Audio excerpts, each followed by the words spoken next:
Picture this. It's 1478. You're an Ottoman soldier standing in the ruins of a church in Albania, and you're not looting gold. You're not searching for treasure. You're fighting your own brothers in arms to rip apart a skeleton.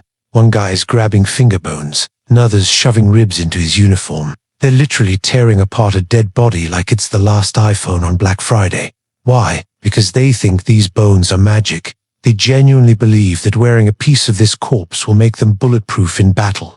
This isn't some random saint. This is Skanderbeg. And here's the crazy part, he's been dead for 10 years. But the Ottoman Empire is so traumatized by this one man that even a decade after his death, their elite soldiers are eating his grave, trying to steal his power. Like, think about that for a second. What kind of person do you have to be to scare an empire so badly that they're redigging up your bones and wearing them as good luck charms?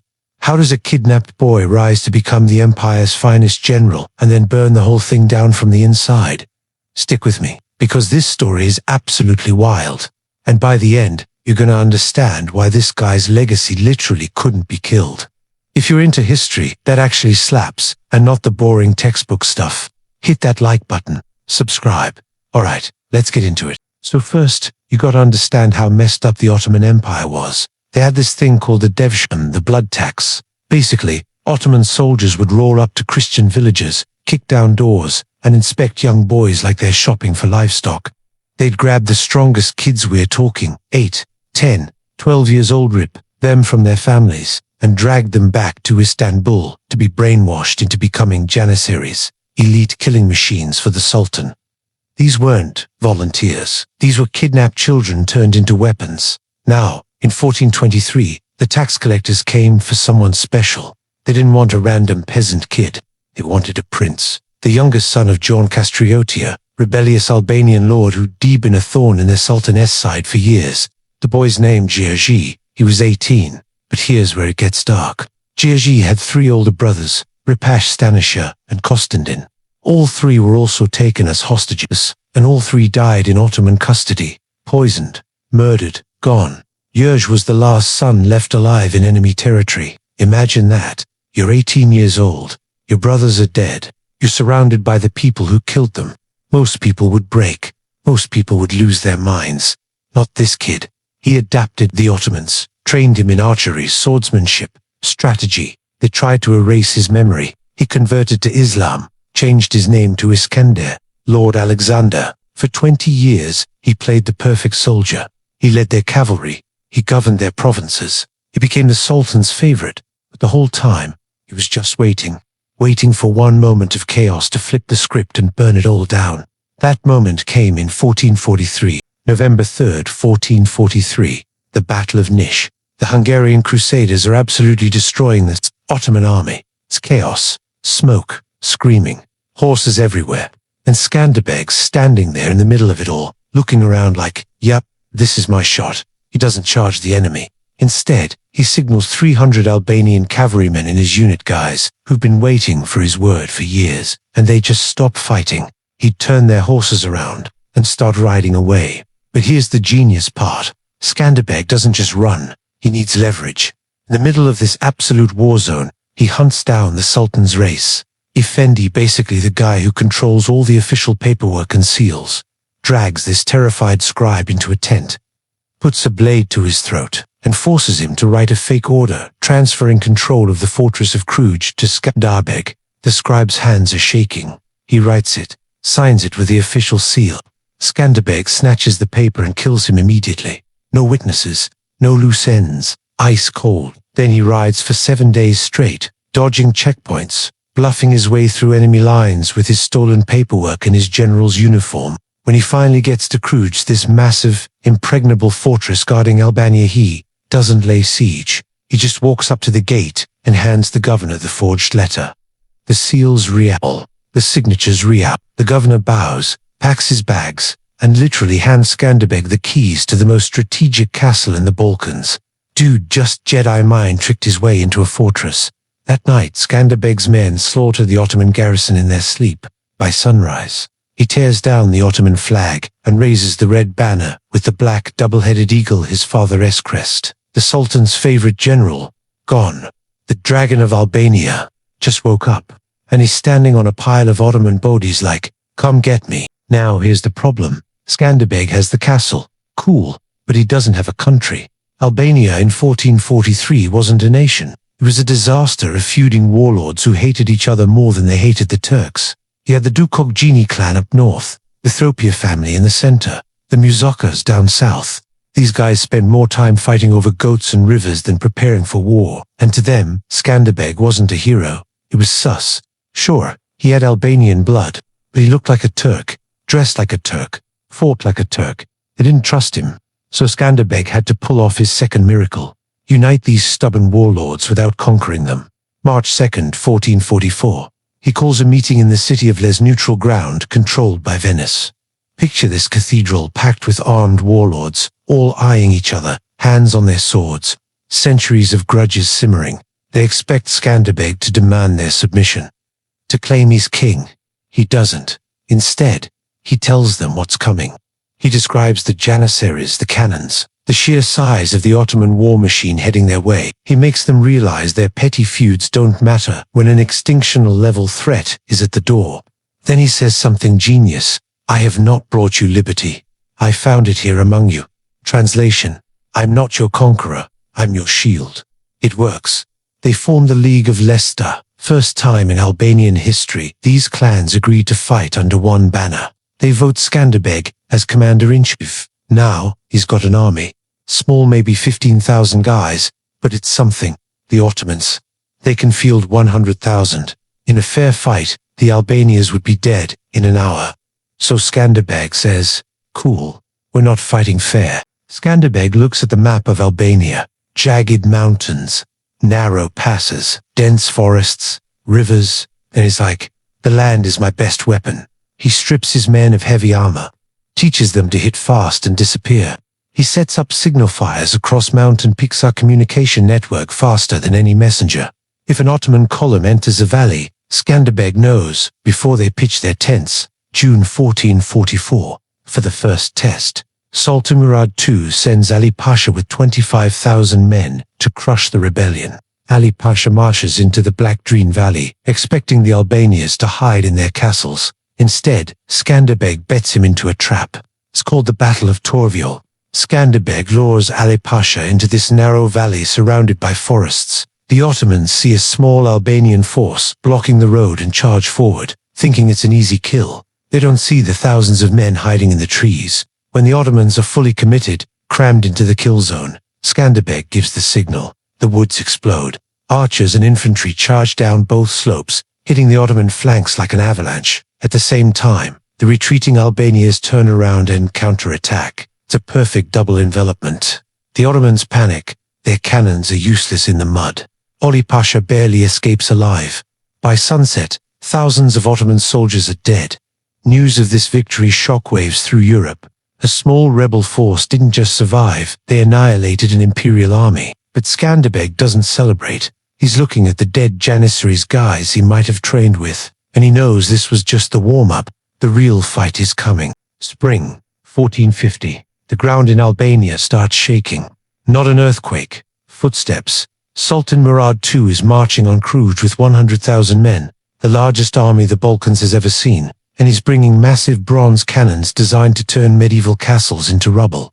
Skanderbeg has maybe 18,000 men total. If he fights in the open, dead in minutes. If he locks everyone in the castle, they'll starve or get buried under debris. So he does the unthinkable. He splits his forces, leaves only 1,500 men inside Cluj under Count Vrana, with one order. Hold the walls until you die. I'll handle the rest. Then he takes everyone else and vanishes into the forests. When Murad arrives, he sets up this massive tent city around the castle and starts bombarding the walls, day after day. Constant cannon fire, psychological torture. But Count Vrana holds. The Sultan tries. Bribery offers him 300,000 gold coins to open the gates.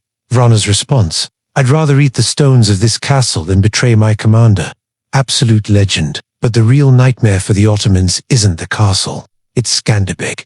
Every single night, just as the Ottoman soldiers are falling asleep, Skanderbeg strikes. Lightning raids, setting tents on fire, cutting supply lines, killing sentries, then disappearing. The Ottomans can't sleep, can't forage, can't relax. The hunter becomes the hunted. Murad's trapped. He's losing thousands to disease, starvation, and terror. By October, winter's coming. Supply lines are shattered. The camp's a graveyard. Murad, the man who crushed Crusades and built an empire, has to admit defeat. He looks up at that defiant flag still flying over Cruz and orders the retreat. Within months, the shame kills him. Sultan Murad II dies, but his death means the rise of his son. A young, ambitious psychopath named Mehmed II. His street will call him the Conqueror. And unlike his dad, Mehmed doesn't just want to beat Skanderbeg. He wants to erase him. Skanderbeg survived cannons, Janissaries, assassins. But now he faces something worse: betrayal. Meet Moisi Golem Iskander, Beg's right-hand man, his best commander, his brother-in-arms. Sultan Mehmed too looks at this situation and thinks, I can't beat Skanderbeg on the battlefield, but maybe I can by his general. He sends agents to Moisi with a simple offer: why serve a rebel in the mountains when you can rule kingdoms for me?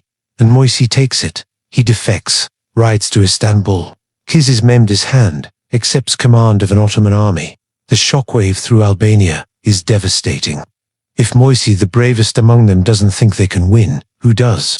Mehmed sends Moisi back to Albania with 15,000 troops, the apprentice versus the master. They meet at the Battle of Atuni. Moisi's confident he knows Skanderbeg's playbook, every tactic, every move. But he forgot one thing. Skanderbeg knows that he knows. Skanderbeg doesn't fight the battle Moisi expects. He changes the rhythm, holds his cavalry back, feigns weakness.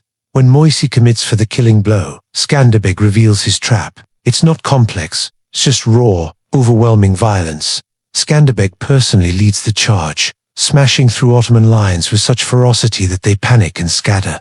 Moisi is humiliated. He escapes and runs back to Istanbul. But Mehmed doesn't tolerate failure. Moisi realizes he's a dead man, so he does something insane. He rides back to Skanderbeg's camp at night, unarmed, with a rope around his neck, throws himself at Skanderbeg's feet in front of the entire army. Everyone expects an execution. Treason equals death. That's the rule. But Skanderbeg does something that stuns the Balkans. He takes the rope off Moisi's neck, pulls him to his feet, embraces him, restores his rank. He's worth more alive and repentant than dead and forgotten. It's a gamble, but it works. By forgiving the unforgivable, Skanderbeg binds Moisi to him forever. Moisi serves with fanatical loyalty for the rest of his life. And more importantly, this act sends a message. They're not fighting for a tyrant. They're fighting for a leader who values them. In a world of cruelty, Skanderbeg weaponized mercy. And that loyalty is about to be tested like never before. 1466. Constantinople has fallen. The Byzantine Empire is ash. Mehmed II is now the Caesar of Rome, the conqueror of the world. And he's done playing games with Skanderbeg. Summer 1466. Mehmed marches into Albania with 150,000 men. The entire population of Albania is smaller than the army coming to kill them. Skanderbeg knows he can't stop this, so he makes the hardest decision: scorched earth. He evacuates the lowlands, burns his own crops, slaughters livestock, poisons wells. When the Ottomans arrive, they find a wasteland. Mehmed marches through a graveyard of ash, but he pushes to Cruz anyway. This time, he brings cannons that make his fathers look like toys. He pounds the walls day and night. Outside, Skanderbeg plays his deadly game, hitting supply caravans, terrorizing camps. But Mehmed's learned. He fortifies his lines. He refuses to be baited. It's a stalemate. Frustrated, Mehmed looks for a softer target, the fortress of Kidna. Kidna's defending women, children, elderly. They're dying of thirst. They negotiate surrender. Mehmed promises to spare them. They open the gates, and Mehmed breaks his word. He orders the massacre of everyone. Soldiers beheaded, commanders flayed alive, women and children enslaved or butchered. It's a message written in blood. This is the price of resistance. Skanderbeg, watching from the mountains, feels the crushing weight. Every day he fights, his people suffer. But Mehmed has a problem. Winter's coming. Cruz won't fall. His army's starving. He withdraws. But before leaving, he builds a new fortress in 25 days, a permanent knife at Albania's throat. Mehmed claims victory.